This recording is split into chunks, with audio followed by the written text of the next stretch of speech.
Chapter 4: Organizing. Nature of organizations. Organizations are a structured group of people working together to achieve common goals. The nature of an organization is defined by its purpose, culture, and structure, and the relationship between its members. Organizations can vary in size, complexity, and scope, but generally share the common goal of efficient and utilizing resources. To achieve set objectives, they are dynamic entities adapting to changes in the environment, technology, and market demands.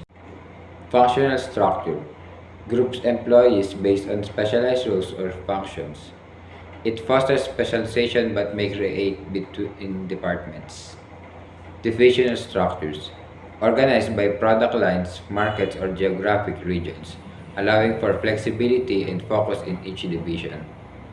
Matrix structure combines functional and divisional structures, creating a dual reporting system.